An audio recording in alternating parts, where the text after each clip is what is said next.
한 세대, 그러니까 단 한 사람의 인생 동안에 수백 년의 변화를 다 겪는다는 거, 이게 상상이 되시나요? 오늘은 스기모토 에츠코의 회고록, 사무라이의 딸을 통해서 바로 그 격동의 시대로, 그러니까 전통과 현대가 정말 격렬하게 부딪혔던 그 시대로 한번 들어가 보려고 합니다. 와, 정말 강렬한 문장이죠.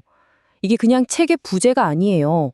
앞으로 우리가 함께 살펴볼 한 여성의 삶, 그리고 그 시대를 관통하는 거대한 변화에 대한, 뭐랄까, 핵심적인 질문 그 자체라고 할 수 있습니다. 자, 그럼 에츠의 이 놀라운 여정을 제대로 이해하려면 먼저 그녀가 태어난 세상을 들여다봐야겠죠. 모든 것이 아주 엄격하게 정해진 규율, 그리고 절대 변하지 않을 것 같았던 전통에 따라 움직이던 곳. 네, 바로 사무라이의 세계입니다. 사무라이의 눈꺼풀은 눈물에 젖지 않는다. 이야, 이 한 문장에 그들의 핵심 정신, 바로 그 극기 정신이 다 담겨 있는 거죠. 슬픔이든 기쁨이든 감정을 드러내지 않는 것. 그게 바로 삶의 모든 면을 지배했던 절대적인 통제력이었습니다.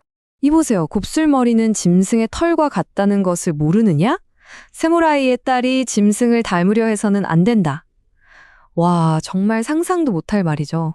이런 엄격한 규율이 얼마나 개인적인 영역까지 깊숙이 들어왔는지 보여주는 대목이에요. 에추는 자기 곱슬머리 때문에 짐승 같다는 말까지 들으면서 굴욕을 당해야 했고, 심지어 뜨거운 찬물로 머리를 펴야 했대요. 그러니까 타고난 내 모습마저도 그 규율에 맞춰야만 했던 그런 시대였던 거죠. 그러니까 이게 그냥 어린 시절의 억울한 에피소드 이런 차원이 아닌 거예요. 곱슬머리 하나 용납하지 못했던 이 경험은요, 사실 그녀의 세계 전체를 지배하던 거대한 철학, 바로 이 무사도 정신을 보여주는 아주 상징적인 예시인 거죠. 충성, 극기, 명예, 이런 가치들이 얼마나 일상 깊숙이 박혀 있었는지를 알 수 있습니다. 그런데 이렇게 수백 년 동안 단단하게 이어져 온 질서정연한 세계가 서서히 흔들리기 시작합니다. 바로 서양에서 거대한 파도처럼 밀려온 새로운 물결 때문이었죠. 이 충돌이 모든 걸 뒤흔들면서 엄청난 혼란과 비극, 또 동시에 누구도 예측하지 못했던 기회를 만들어내게 됩니다. 그 충격이 어디서부터 시작됐냐면요. 바로 식탁에서부터였어요. 당시 야만인의 음식이라고 생각했던 고기가 집에 들어오게 된 거죠. 그러자 가족들은 어떻게 했을까요? 집안의 가장 신성한 공간인 불단이 오염될까봐 흰 종이로 꽁꽁 봉해야만 했습니다. 정말 대단하죠? 이때 애초에 할머니가 하신 말씀이 그 시대의 기성세대의 생각을 정말 잘 보여줍니다. 나는 서양인처럼 강해지거나 영리해지고 싶지 않다. 조상들의 길을 따르는 것이 내게는 더 어울린다. 이 한마디에 변화에 대한 그 깊은 저항감, 그리고 어떻게든 전통을 지키려는 그 확고한 의지가 다 담겨 있죠. 자, 그럼 이런 문화적 충돌이 한 개인의 삶을 어떻게 송두리째 바꿔놓을 수 있는지 정말 가슴 아픈 이야기가 하나 있습니다.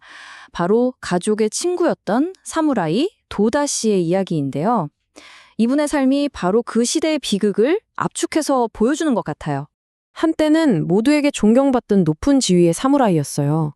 그런데 시대가 바뀌면서 먹고 살기 위해 낙농업과 정육점을 시작했는데 이게 당시로선 불명예스러운 일이었죠. 결국엔 과거 자기보다 신분이 낮았던 사람들의 경호원이 됐다가 마지막에는 이름도 없이 그냥 건물 문지기로 일하게 됩니다. 이 끝없는 추락을 보세요. 변화의 시대가 한 개인에게 얼마나 가혹한 대가를 치르게 했는지 정말 처절하게 보여주는 대목입니다. 이런 거대한 세계관의 충돌은 도다 씨처럼 남의 이야기에만 그치지 않았습니다. 바로 에츠의 가족, 그 가장 중심부로 깊숙이 파고들게 되죠.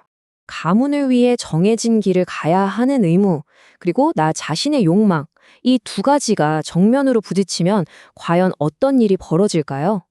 이 거대한 질문이 에츠의 오빠를 통해서 가족의 가장 아픈 현실이 되어 버립니다. 정말 한편의 드라마 같은데요. 집안에서 정해준 전통에 따른 결혼식이 다 계획되어 있었어요. 그런데 결혼식 직전에 오빠가 아버지에게 반기를 들면서 결혼을 거부해버린 거죠.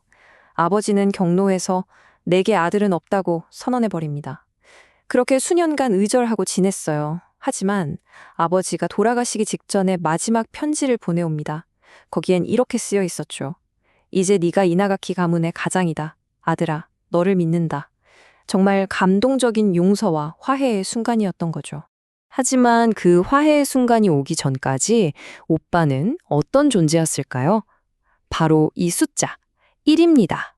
전통을 깼다는 이유 하나만으로 자신의 모든 것이었던 가족이라는 공동체에서 완전히 쫓겨나서 그저 고립된 개인, 혼자가 되어버렸던 거죠. 그리고 오빠의 이 반란은요, 아주 낯설고 혼란스러운 새로운 세계를 집안으로 끌어들이는 계기가 됩니다. 그게 바로 미국이었어요. 그럼 그 시절 일본 사람들한테 미국은 대체 어떤 이미지였을까요? 들어보세요.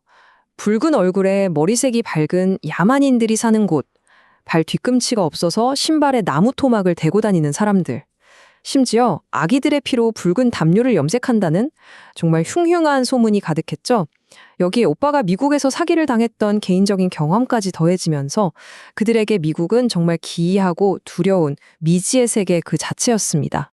그런데 어린 에치에게 미국은 그런 무서운 곳이라기보다는 하나의 상징 같은 거였어요. 집으로 배달되기 시작한 이 이상한 모양의 봉투, 그리고 그 안에 희미하게 쓰여 있는 낯선 펜글씨. 바로 이게 에치가 처음 만난 미국이었던 거죠. 그리고 이 모든 이야기는 결국 우리를 하나의 궁극적인 질문으로 이끌고 갑니다. 이렇게 다른 두 세계 사이에서 과연 한 사람이 자신의 일생 동안 어떻게 다리를 놓을 수 있을까? 전통과 현대 사이를 어떻게 항해해 나가야 할까? 에치의 삶이 던지는 이 질문은 그녀의 눌려온 여정이 앞으로 어떻게 펼쳐질지 더 궁금하게 만들죠.